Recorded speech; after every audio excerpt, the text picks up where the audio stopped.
Section 3, Swyk 2, we're back. Working with your cousin. So when you work with, you can finish a table in 6 hours. So this one's a little different because they gave me the time that we worked together. Remember how on the last one I had an X that was the same in both because that was the time, and if you're working together, it's the same amount of time. Well, this time we know that we're working together with 6 hours. It says now working alone, your cousin can complete the job in 9 hours. Okay. So, one job, 9 hours. How long would it take you to refinish the table working alone? So, we don't know my rate. So, we're going to add these things together. But, I decided to find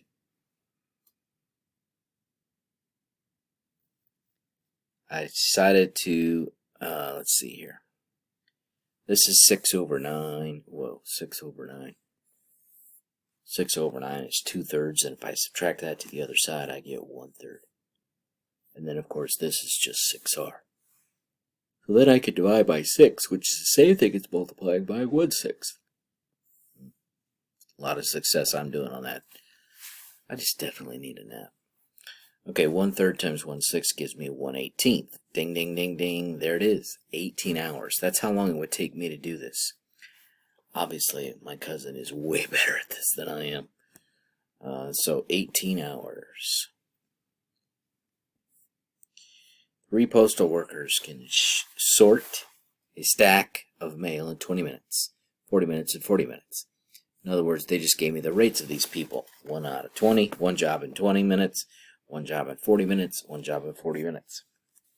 Don't know the time for any of them, but equals 1 whole job.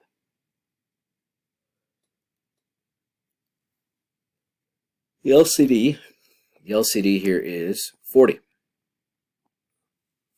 Right? And so if I multiply this times this, that gives me 2x, 1x, and 1x equals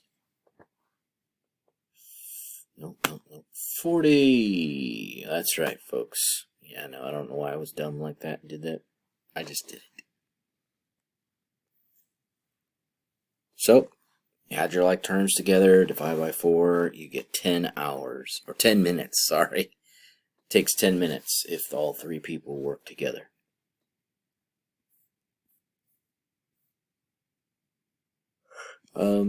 Moving on. So, when you have a boat, it has a boat speed, but that's a separate issue from the current of the river. So, if the river is moving one direction, yes, that is a one-direction joke. You're going with the current, that speed is adding to your speed. If you're going against the current, then it is subtracting from your speed. Okay, so you see that we in Stillwater, a boat averages 5 miles per hour. It takes the same amount of time, I'll come back to that phrase in a minute, to travel 21 miles downstream and 9 miles upstream. Now, I would suggest you have a chart like this. This is helpful.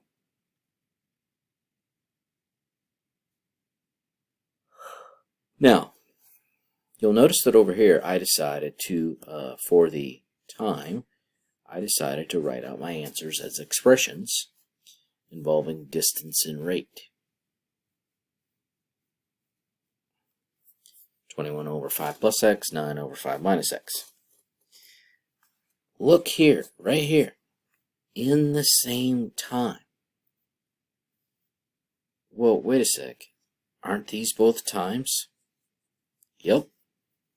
Therefore, set the fractions equal to each other and solve. You see right below that, 21 over 5 plus x equals 9 over 5 minus x. Well, it's time to cross multiply.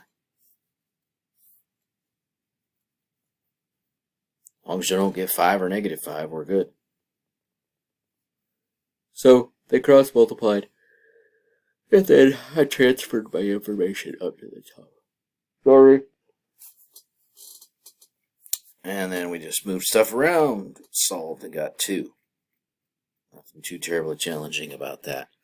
Who was that guy? I mean, the guy yawned like crazy, for crying out loud. I mean, that's ridiculous. I mean, how you going to learn any math when you got a guy yawning every 2 seconds?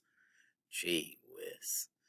All right, folks, last question here. I actually had to redo this one because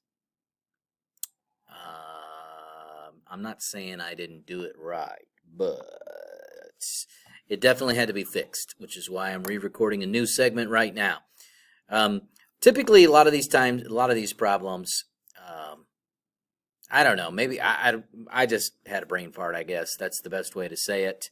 I don't know if I was just using the last problem instead of focusing on this one. Well, we have the rate of an airplane. The rate of the airplane is what we're calling x. Let's use red. The rate of the airplane is called x, and we're adding the jet stream. When you're going with the wind, it's pushing you. Okay, so you can travel farther distance in the same amount of time.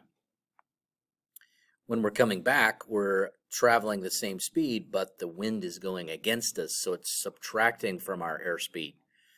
Slowing us down, of course, that means we travel less distance in the same amount of time. So, I said I wouldn't yawn. Oh my goodness, man, I'm tired. That's ridiculous. Okay, so the distance, the good old dirt formula problem, distance equals rate times time. I don't know why I wrote it backwards like that. We always called it D equals RT, the dirt formula. But if you solve that for time, you get time equals distance divided by rate. And so you can see these 2 fractions that I wrote here where the distance is 4,200 miles divided by x plus 100 and 1,800 divided by x minus 100. Now, if those times are the same, then I can set the 2 fractions equal to each other. And when I do that, of course, we're going to do handy-dandy cross multiplication. That's what we do with all proportions. And you can see I've got the 4,200x minus 420,000 on one side and the 2,800x plus 280,000 on the other side. Then we're just going to move stuff around. We're going to subtract the 2,800x, and we're going to add the 420,000 and then divide by 1,400. And we found out that the wind, or the plane traveling in calm air, is traveling 500 miles an hour. So obviously with the wind it's going 600, and without the wind, with the wind against it, it's going 400. So 500 is the correct answer there. And that's correct. I know it is. So hopefully you won't mess up like I did the first time. Have a great assignment? That sounds really weird to say. I can't believe I just said that out loud. All right, talk to you later. Have a great day.